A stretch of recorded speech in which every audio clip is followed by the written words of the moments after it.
To be a leader requires one thing and one thing only: followers. That's it.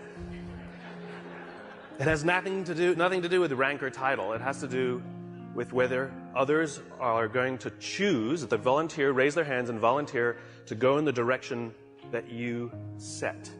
We can force people to do things, we can whip them into shape or offer them all kinds of carrots and sticks to get them to do things, but at the end of the day, a true leader is the one where others raise their hand and say, I will follow you. The question is, why should anyone follow you? Now, the human animal is like a company. If we want to get certain behaviors out of the organization, out of people, we give them certain incentives or disincentives. We are exactly the same. If you want someone to perform, if you want them to hit a goal, we set the target, we set the goal, and we offer them some sort of bonus if they get there, and we incentivize the behavior. If we threaten someone with a punishment, we disincentivize the behavior. Wait till your father comes home. You know, anyone who's a parent with gold stars or bonuses or all kinds of things, we're used to this. This is normal. The human body works exactly the same way. If you've ever had a feeling of love, trust, joy, fulfillment, status, pride, those are all chemically produced feelings. They're chemically produced incentives trying to get us, the human body's trying to get us to do certain things to get us to cooperate. Tangible matters. We can only see the things we have words for, right? And this is why the leader must provide a clear vision. Why are we doing this? Why are we in business in the first place? What is the point of growing the company that you're growing? Everybody talks about, what's your growth? What's the point of the growth? In other words, you have a company. Why do you have that company? What is the value your company is offering to others? And what do you want your company to leave behind when you're gone? There has to be a purpose for why your company exists beyond the things you make, beyond the things you do, beyond the money you make. You had the purpose when you founded the company, otherwise you wouldn't have taken the crazy risk to start it with the overwhelming chance of failure. And people wouldn't have given you blood, sweat, and tears if they didn't believe in you, because you were the alpha, you had the vision, you had the strength, and they wanted your protection. And they joined you, and they gave you their blood, sweat, and tears because you gave them a sense of purpose and belonging and protection. You have to know why you do what you do, and this is what the leaders do. And the more they can put it into words, the clearer they can put it into the words, the more we can see it. Again, we can only see the things we have words for. And so when you can put these things into words, other people can see them. I have a dream. Martin Luther King put into words the vision, seeing, he had. The rest of us could see it too, and now could focus all of our attention, all of our efforts on getting it done. And every metric, and this is the purpose of metrics, every metric we use it's not about the metric. Metrics are supposed to measure progress. In other words, each metric is the tree getting a little bigger. Each metric is us getting a little closer to the gazelle. We get another little shot of dopamine. Each metric shows us that we're getting closer to the vision. It's not just about the numbers at the end of the year. How did we do? We're up. Good. Towards what? Towards what? We don't know what we're getting closer to. And it makes work unfulfilling. Don't know what we're working towards. Dopamine. We don't care if we let down the goal. Like if we have a goal that we have to achieve for work and we miss the goal, do we feel bad that we let the numbers down? No. We feel bad that we let somebody we love down. We feel bad that we let down our boss, we let down our parents, we let down our coach, we let down our drill instructor. We feel bad when we let down a human being. Accountability is never to a number. Accountability is to a person. And if there is no relationship with the person who's supposed to look after us and the person we're supposed to be working for, then we don't feel accountable. And this is where leadership becomes really, really important.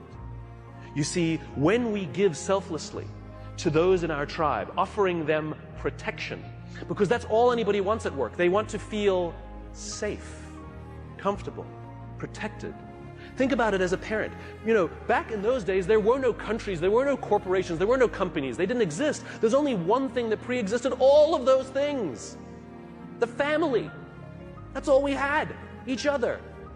Think about it. What do we say to our children? You don't get to choose your children. Some of them are funny looking.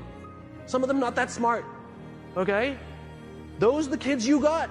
Sorry. You get to pick your employees, but you don't get to pick your children, and yet it doesn't matter who your kids are, whether they're the best looking or not, whether they're the smartest or not, whether they're strongest or not. You give them undying love. And you don't point out their weaknesses if you're a good parent. You point out their strengths if you're a good parent. You encourage them to do the things that they're good at. And you hold them up, and sometimes you let them fail and learn for themselves, and sometimes you discipline them, and sometimes you prop them up, and sometimes you push them, and sometimes you let them go. And more than anything else, all we want for our children is to achieve more than we could have achieved. And we will do that by providing them support, a feeling of safety, a feeling of protection. Well, guess what? It ain't no different at work. Stop saying our company is like a family. It is a family. And you are the mother and you are the father. And the minute you hire someone, you must give them undying love, and you must work tirelessly to see that they can achieve more than you could ever have imagined yourself achieving. Those are the best leaders. That's what it means to be a servant leader. Any company, any CEO that says to me proudly, "We put our customers first," I always say, then that means you put your employees at least second. We put people first. Human beings come first, not numbers. We sacrifice people to save the numbers, but we don't sacrifice the numbers to save the people. A little bit backwards. And yet when we are willing to sacrifice the numbers to save people, you watch what happens to the people. There's a guy by the name of Bob Chapman in St. Louis, Missouri, who runs a company called Barry Waymiller. It's a $1.6 billion private company with 20% year-over-year growth for the past 20 years. Warren Buffett has 6%. What is Bob's secret? He is obsessed about people. He doesn't even talk about what his company does. It happens to be heavy manufacturing, large capital expenditure machinery. When Kimberly-Clark wants to buy a machine to make toilet paper, they make the machine. Huge, huge blue-collar, sort of good old-fashioned American manufacturing. When the financial crisis hit, Bob's company lost 30% of their revenues off the top. Boom, gone. They could not afford their labor pool at all. And so they sat down and they said, "Oh my God, do we have to have layoffs?" And Bob refused. And so they implemented a furlough program where every employee from CEO to secretary had to take 4 weeks of unpaid time off. They didn't have to take it consecutively, and they could take it whenever they wanted. Those who could afford it more would trade with those who could afford it less. It was remarkable. And Bob told the company, "It's better we should all suffer a little than any of us should have to suffer a lot." As human beings, we are biologically designed to cooperate, and we want to help each other. When you give someone the responsibility, when you put them in a position of power or authority for their responsibility, they rise up. Why? Because we all want to feel that our lives have value. We all want to feel that our lives and the work that we do is valuable to the tribe. We all want to know that our company needs us. But we don't make people feel needed, and we don't make their work feel necessary because we take all the responsibility and we don't let them have it.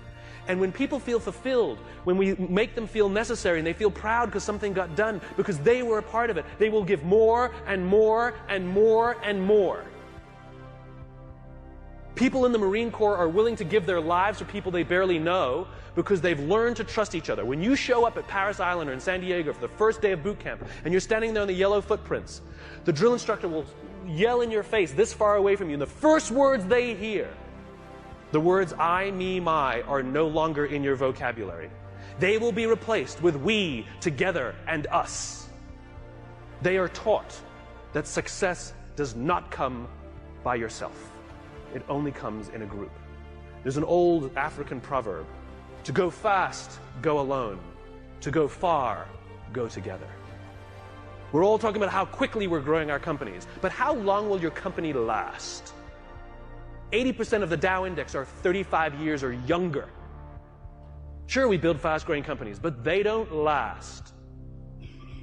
I watched it. I went to the Crucible and watched these Marines. The Crucible is their final test before they become Marines. They're out for 56 hours. They get 3 meals, a total of 8 hours sleep the entire time. They're exhausted, they're tired, they're dirty, they're working hard. And you watch a fire squad of 4 guys making their way under barbed wire and shots fired and all of this mayhem and dirt and sand, and it's crazy. And they're dragging themselves across the dirt. And one of the guys is tired and starts falling back, but they have to achieve the mission. They've got to get to the other side. But what do? They stop, they go back, they grab his webbing, and they pull. They slowed themselves down because they'd rather slow down with all 4 than go fast with 3. To go fast, go alone. To go far, go together. Next time somebody says, what are your goals? Stop saying to increase top-line revenues by $1 million or $10 million or whatever you want to do next year. And start saying, we're building a company that's going to last 100 years. Watch the changes that happen inside the company. Devote yourself not to firing people, but to give them an opportunity to contribute. And if they fail, help them up. And if they fail, help them up. And if they fail, help them up. And if you really think they're incompetent and you really don't believe they fit your culture, why did you hire them? Because of their resumes or because they belong? We should treat hiring like adopting a child. We don't adopt children by saying, well, I'd like a blonde-haired, blue-eyed kid, yay high, and I want to make sure that they've done well in preschool before I take them. Well, that's how we hire people. I'm looking for somebody with experience in our industry, with at least 5 years, with this kind of, oh, you meet it, we'll take you. No, that's not what we do. When we adopt a child, we're going to give them the keys to our house and let them run around by themselves, maybe even give them responsibility over our other children. It's a slow decision. We want to get to know the kid. We want to spend a little time with the kid. See if they would fit in our family, if our other kids would get along with them. Hiring is exactly the same. You cannot judge the quality of a company by the good times. We cannot judge the quality of a crew when the seas are calm. We judge the quality of a crew when the seas are rough. And numbers will never come to your aid. Ever. People will. If things are going great and everything's growing and you feel that everyone's disposable, guess what? They think the same about you. It's reciprocal. It's always balanced. Time and energy. Roam the halls. Implement policies where if you have something to say somebody, not just the exchange of information, if you want to pay someone a compliment, if you want to ask somebody a question about their work, not about some fact like what time's the meeting, you do not send emails. You stand up, you walk the 35 feet, and you walk into their office and say, hey, quick question for you. That thing that you did for the client, can you just tell me a little more about it because I have a client meeting? I promise you the relationships that will form simply because people are giving time and energy. It's too quick to send an email. It's too easy. If I come over to your house for dinner, and a day later I send you this beautiful email how grateful I am for the dinner that you made for me, or if I sent you a handwritten note with the exact same words, which one makes you feel better? The handwritten note. It's not the words. It's not the intention. It's the time and energy we take. And if you think you're too busy to give time and energy to your people, then they're too busy to give time and energy to you. It is a balanced equation. I imagine a world in which the vast majority of people wake up every single morning inspired to go to work and come home every single day fulfilled by the work that they do.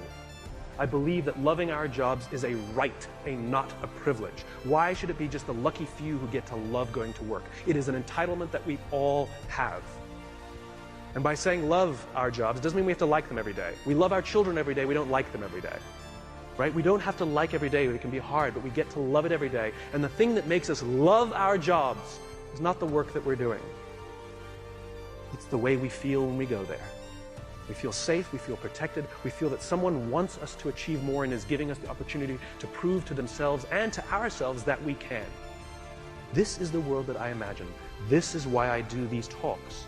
Because I'm just a cog in the wheel, a cog in the machine. I'm just a small piece of the jigsaw puzzle. I come to speak to the nice people like yourselves because you're the ones who are running companies. You're the ones who are in control of the cultures that you're building. You're the ones who determine who you hire and who you don't. Are you hiring based on skills? You're hiring based on culture. I come and share these ideas with you with the hope that some of you will try some of these things, and over the course of time, you will watch your own cultures improve and the people love coming to work. Oh, and by the way, it's good for innovation, it's good for progress, and it's good for profit. Aside. So I thank you very much.